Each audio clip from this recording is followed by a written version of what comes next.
ورحمة الله وبركاته. الحمد لله الحنان المنان الذي خلق الإنسان وعلمه البيان، والصلاة والسلام على رسوله سيد الإنس والجان وعلى آله وأصحابه ذوي الخير والإحسان. أما بعد، فأعوذ بالله من الشيطان الرجيم. بسم الله الرحمن الرحيم. لن ينال الله لحومها ولا دماؤها ولكن يناله التقوى منكم إلى آخر هذه الآية. صدق الله مولانا العظيم وبلغنا رسوله النبي الأمين المتين المختار الكريم، ونحن على ذلك لمن الشاهدين والشاكرين والحمد لله رب العالمين. بارگاہ رسالت معاب صلی اللہ علیہ وسلم میں درود پاک کا ہدیہ پیش کریں. اللہم صلی علی سیدنا و مولانا محمد معدن الجود والکرم منبع العلم والحلم والحکم والہ الکرام وابنہ الکریم وبارک وسلم صلاة دائمتا سرمدا ابدا. عزیزان گرامی وقار، عید قربان عید الاضحیٰ کی تیاری میں سارا عالم اسلام ہے، اور اللہ عز و جل کی پسندیدہ عبادت، اور فرمایا میرے آقا صلی اللہ علیہ وسلم نے کہ ذی الحجہ کے ایام میں سب سے محبوب عبادت اللہ کو اگر کوئی چیز ہے تو وہ جانور کی قربانی دینا ہے. یعنی نمازوں کا ذکر، روزے کا ذکر یہ بعد میں ہے، لیکن فرمایا گیا سب سے افضل عبادت ان دنوں میں جانور کی قربانی دینا ہے. ظاہر سی بات ہے ان قربانیوں میں کوئی نہ کوئی حکمت ضرور ہوگی. دین اسلام بغیر حکمت کے نہیں چلتا. ہر کسی نہ کسی کام کی کوئی حکمت ضرور ہوتی ہے. اللہ تبارک و تعالیٰ نے ہمارے ان دنوں کو اس طرح سے رکھا ہے. مثال کے طور پر ابھی یہ ہمارے سال کا آخری مہینہ ہے. اسلامی سال ختم ہو جاتا ہے ذی الحجہ پر. ہم یہ 12ویں مہینے میں ہیں. جس طرح انگلش میں دسمبر ختم ہوتا ہے، یہ ذی الحجہ آخری مہینہ ہے. اور آخری مہینہ جس کی 10ویں تاریخ کو قربانی کا حکم دیا گیا جانور کی.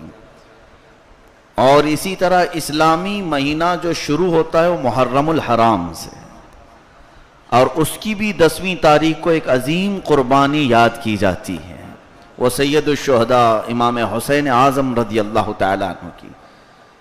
یعنی سال کی شروعات بھی قربانی سے ہے اور ختم بھی قربانی سے ہے. یہ میسج ہے کہ دین اسلام قربانیاں چاہتا ہے. اسی لیے شاعر نے کہا تھا، اسلام تیری نبض نہ ڈوبے گی حشر تک، تیری رگوں میں رواں خون ہے چار یار کا. اور پھر یہ بھی فرمایا گیا، یہ شہادت گہے الفت میں ہے قدم رکھنا، یہ شہادت گہے الفت میں ہے قدم رکھنا، لوگ آسان سمجھتے ہیں مسلمان ہونا. خرد نے کہہ دیا لا الہ تو کیا حاصل، دل و نگاہ جو مسلمان نہیں تو کچھ بھی نہیں ہیں. عزیزان گرامی وقار، قربانی کی حکمتیں کیا ہیں؟ اور حجاج کرام کا یہ موسم جہاں سارے زائرین حرم اب 2 کپڑوں میں ملبوس عرفات و منی کی تیاریوں میں مصروف ہیں، اللہ تبارک و تعالیٰ نے اس عبادت سے پوری کائنات میں بسنے والے مسلمانوں کو ایسے جوڑ رکھا ہے. بہت سارے حج کے لیے جاتے ہیں اور وہ اپنی آنکھوں سے دیدار کرتے ہیں ان حسین مناظر کا، اور جو نہیں جاتے ان کا دل وہاں پہنچ گیا ہوتا ہے. ان دنوں میں وہ مناظر ان کی آنکھوں میں رقص کرتے رہتے ہیں. چاہے کوئی ایک بار جا کر آیا ہو یا جو کبھی نہ گیا ہو، لیکن ایام حج میں اس کا دل و دماغ پورا عرفات کی طرف لگا رہتا ہے، خانہ کعبہ کے طواف کی طرف لگا رہتا ہے. بیٹھے بیٹھے کبھی نہ کبھی دماغ میں یہ گونج پڑی جاتی ہے لبیک اللہم لبیک. حجاج کرام کی آوازیں کبھی نہ کبھی یہاں رہنے والوں کو بھی آ ہی جاتی ہیں، تو دل میں ایک تمنا اٹھ جاتی ہے کاش میں بھی وہاں پر اس وقت ہوتا۔ عزیزان گرامی وقار، میں یہاں قربانیوں کا ذکر کر رہا ہوں۔ پہلے میں یہ عرض کر دوں قربانی کس لیے اور اصل قربانی ہے کیا چیز۔ ایک جانور خریدنا، بکرا ہو، بیل ہو، اونٹ ہو، یا کوئی جس کی شریعت نے حکم دی ہے، ان جانوروں کو لانا اپنے پیسوں سے اور اس کو قربان کر دینا اور اس کے گوشت کو بانٹ دینا، خود کھا لینا، رشتہ داروں میں تقسیم کرنا، اسی کا معنی قربانی۔ ہم اس ظاہری معنی تک ہی محدود ہیں۔ در حقیقت یہ قربانی ہمیں ایک بہت بڑا درس دیتی ہے، بہت بڑی ہمیں عبرت سکھاتی ہے۔ قربانی جان دینے کو کہتے ہیں، نثار ہونے کو کہتے ہیں۔ عزیزان گرامی وقار، یہاں پر ان لوگوں کو اس بات کا اچھا احساس ہوگا جو اپنے گھر میں جانور پال کر کے قربانی کرتے ہیں۔ پہلے یہ رواج نہیں تھا، جیسے آج منڈی میں، مارکیٹ میں بھیڑ لگ جاتی ہے، عید کے ایک دن دو دن پہلے جانور خرید کر لائے جاتے ہیں اور کاٹ دیے جاتے ہیں، وہ ذبح ہو کر چلے گئے۔ لیکن پہلے حکم یہ تھا کہ جانور پہلے سے خریدا ہوا ہو اور اپنے گھر میں پلا ہوا ہو، آپ نے صبح شام اس کو کھلایا ہو اور اس کی تھوڑا سا پرورش کی ہو، نہلایا دھلایا ہو، اسے چرایا ہو آپ نے۔ اس کا حکم اس لیے دیا گیا تھا کہ جس وقت اسے ذبح کرنے کے لیے لٹایا جائے، درد آپ کو ہونے لگے گا، اس کو میں نے کھلایا تھا، اس کو میں نے پلایا تھا، اس کو کہاں کہاں چرایا تھا۔ یہ پالنے کا جو حکم تھا وہ اس لیے تھا کہ تمہیں احساس تو ہو کہ تم اپنی چیز کو ذبح کر رہے ہو، اپنی پالی ہوئی چیز کو اللہ کی بارگاہ میں قربان کر رہے ہو۔ ویسے باہر کی چیز پر جا کر چھری چلا دینے میں کبھی احساس نہیں ہوتا۔ یہی درس قربانی ہمیں دیا کرتی ہے کہ اے عزیز، ہر سال تجھ سے اللہ تبارک و تعالیٰ نے قربانی کا جو مطالبہ فرمایا، تو اپنے پالے ہوئے جانور کی قربانی نہیں دیتا۔ ذرا یاد کر کے وہ صحابہ کی عظمت کیا تھی جنہوں نے بیٹوں کو قربان کر دیا دین متین کے لیے، رسول کریم صلی اللہ علیہ وسلم کے لیے۔ ایک خاتون سیدنا عمر ابن خطاب رضی اللہ تعالیٰ عنہ کے زمانے میں حضرت خنسہ رضی اللہ تعالیٰ عنہ اپنے 2 جوان بیٹوں کو لے کر کے آئیں، 27-26 سال کی عمر کے، اور جنگ قادسیہ میں بھیج دیا۔ حضرت عمر فاروق رضی اللہ تعالیٰ عنہ کے زمانے میں یہ وہ عورت ہے جن کا مرثیہ عرب میں مشہور تھا۔ مرثیہ کہتے ہیں کسی کے مرنے پر رو رو کر کے اشعار سنانا، شیعہ لوگ یہ کرتے ہیں، ماتم کرنا، رونا اور سب کو رلانا۔ اسلام میں یہ اس طرح کا سوگ جائز نہیں۔ یہ خنسہ عرب کی ایسی عورت تھی کہ ان کے بھائی کا قتل ہو گیا تھا جاہلیت کے زمانے میں، تو اپنے اشعار سے پورے عرب کو 1 سال تک رلایا تھا، 1 سال تک رلایا تھا اپنے بھائی کی موت پر۔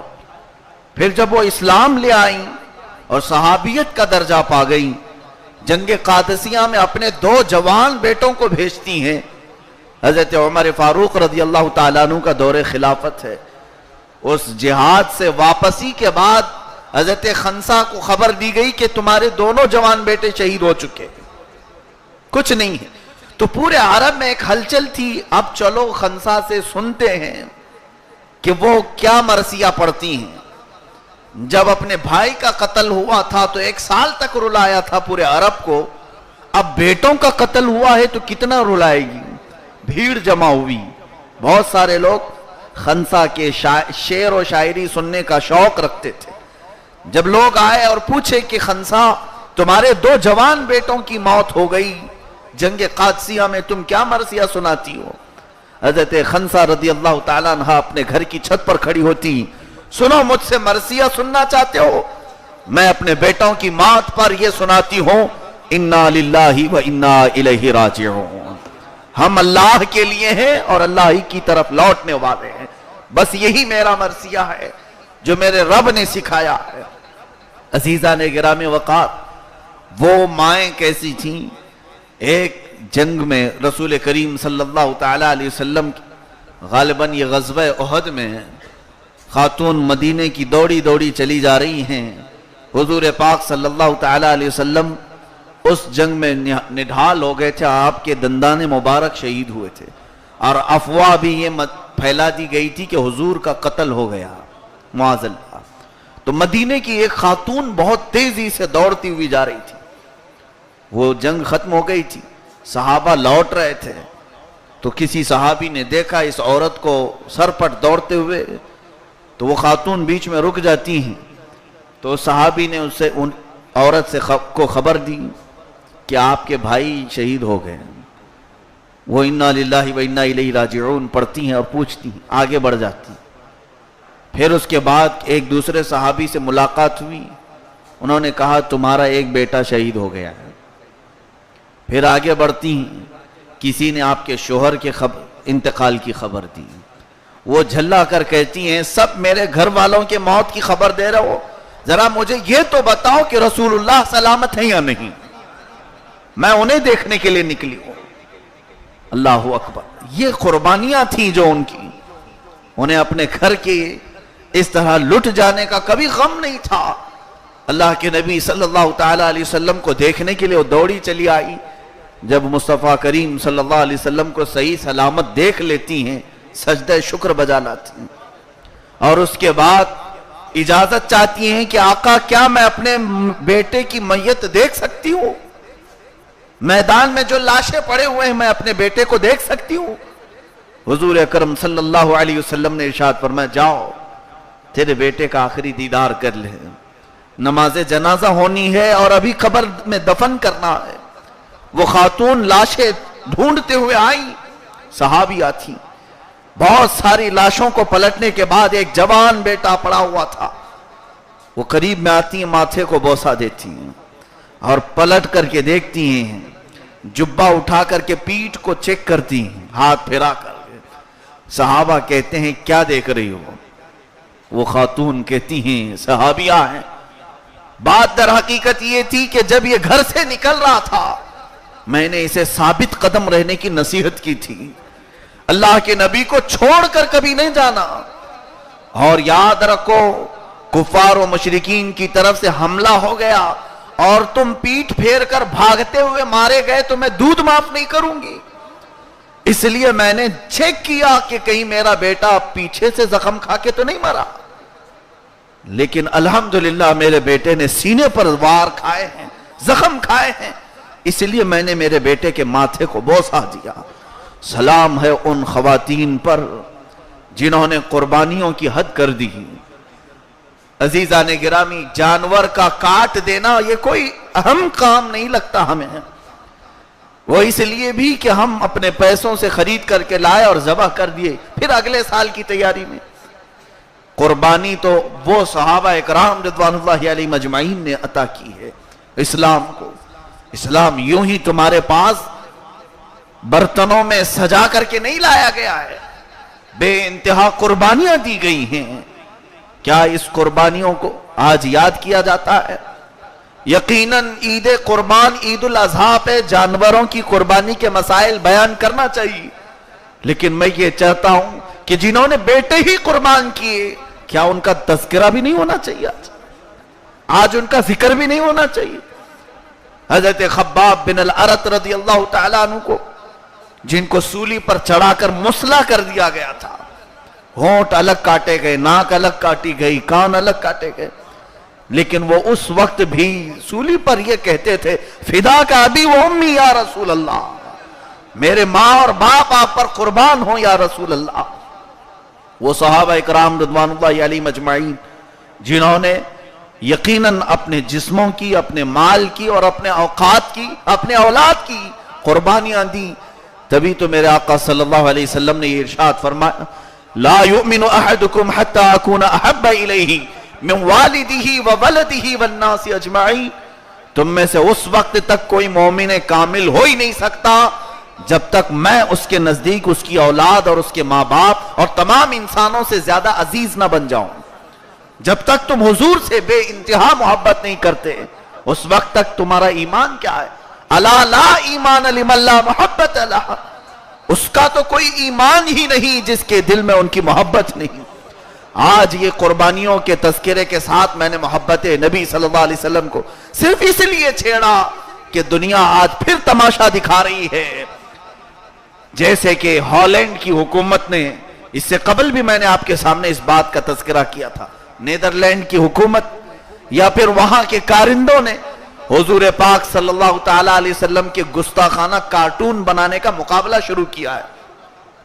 پوری دنیا کو انہوں نے دعوت بھیجی ہے، جتنے آرٹسٹ ہیں کارٹون بنانے والے سب ہالینڈ آ جائیں، ان کا ویزا فری ہے، ان کا اکوموڈیشن وہاں پر فری رکھا گیا ہے تاکہ وہ وہاں رہیں اور اپنے ہاتھوں سے نبی صلی اللہ علیہ وسلم کی شان میں جس طرح کا وہ خاکہ کارٹون نکال سکتے نکالے۔ آج دنیا پوری خاموش تماشائی بنی ہوئی ہے، یہ ہمارے جذبات کے ساتھ کیوں کھیلا جاتا ہے بار بار؟ اس کی وجہ یہ ہے کہ اب مسلمان قربانی دینا بھول چکے۔ یاد رکھو اب تو تمہاری قربانیوں پر بھی پابندیاں شروع ہو چکی۔ وجہ کیا ہے؟ ہم جب اپنی قربانی نہیں دے سکتے تو ہمارے تمام مشاعر پر ایک کے بعد دیگرے قربانیاں شروع ہو جائیں، پابندیاں شروع ہو جائیں گی، ہر چیز پر پابندی شروع ہوگی۔ عزیزان گرامی وقار، مجھے بات یاد آتی ہے پابندی لگانے والوں کے۔ آج جس طرح سے ہمارے لیے معاملات یہاں پر سخت سے سخت تر کر دیے گئے، ہندوستان کے امن کو خراب کر دیا گیا، یہاں کے پیسفل ماحول کو پورا اکارت کر دیا گیا چند شریر لوگوں کی وجہ سے۔ کیا قربانی یہ آج کل سے ہو رہی ہے؟ 14 صدیاں گزر گئی، اللہ کی بارگاہ میں یہ مسلمان اپنی قربانی کا ہدیہ پیش کرتے آئے ہیں، یہ کوئی نئی چیز نہیں۔ اور قربانی کا تصور ہر مذہب میں ہے، ہر دین میں ہے۔ ہندوؤں میں بھی قربانی ہوتی ہے، وہ اگرچہ اس کا نام کچھ دوسرا رکھتے ہوں، کرسچنوں میں ہے اور یہودیوں میں ہے، ان کے ہاں بلی چڑھانے کا تصور ہے، اور ہر مذہب میں قربانی کا تصور ضرور ہے، لیکن ظلم کا نشانہ صرف مسلمان کیوں بنتا ہے؟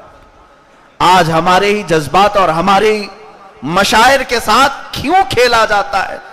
میاں آج تو گوشت لے کر جانے والے کی ہتیا کر دی جاتی ہے، مار مار کر کے اسے قتل کر دیا جائے، ختم کر دیا جائے۔ اس کا دوش کیا، اس کا جرم کیا ہے؟ صرف وہ گوشت لے کر کے جا رہا ہے، یہ تک تحقیق نہیں کی کس کا گوشت لے کے جا رہا ہے، مار دیا لوگوں نے۔ یہ چلتا رہے گا ابھی ماحول۔ میں آپ کو بتاؤں، یہ ساری چیزیں ہم نے خود اپنے اعمال سے لوگوں کو دعوت دی ہے کہ ہم مرے ہوئے ہیں اور مار لو۔ جو انسان کی غیرت ختم ہو چکی ہوتی ہے وہ آلریڈی مرا ہوا ہوتا ہے، جو اپنا ڈیفینس کر نہیں سکتا اسے مرا ہوا ہی تصور کیا جاتا ہے۔ آج ہم نے اپنے مشاعر اور اپنے تمام دین کے تشخصات کا مذاق خود سے اڑایا ہے۔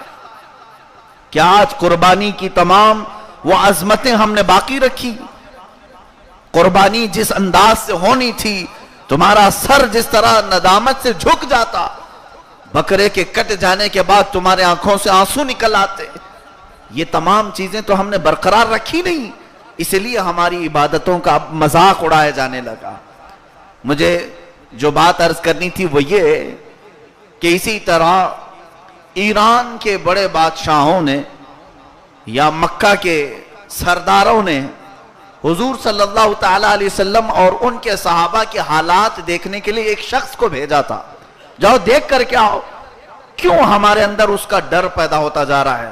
محمد اور ان کے ساتھی ہیں کتنے، مال کتنا ہے ان کے پاس، ہتھیار کتنے ہیں، وہ ہمیں آنکھ دکھا رہے ہیں آج بڑی بڑی سلطنتوں کو۔ ایک شخص آیا، عروہ بن مسعود ثقفی، حضور صلی اللہ تعالی علیہ وسلم کے صحابہ اور ان کے حالات کا جائزہ لینے کے لیے۔ اس وقت میرے آقا صلی اللہ تعالی علیہ وسلم وضو فرما رہے تھے، مغرب کی اذان ہو رہی تھی، صحابہ دوڑے دوڑے مسجد کی طرف آ رہے تھے، اور اس نے دیکھا کہ ایک جگہ بھیڑ جمع ہے، حضور پاک صلی اللہ علیہ وسلم اس میں بیچ میں اور صحابہ چاروں طرف سے گھیرے ہوئے ہیں۔ اس نے دیکھا کہ میرے آقا صلی اللہ تعالی علیہ وسلم وضو فرما رہے ہیں اور وضو کا ایک قطرہ بھی زمین پر نہیں گرتا، صحابہ اپنے ہاتھوں میں لے لیتے ہیں۔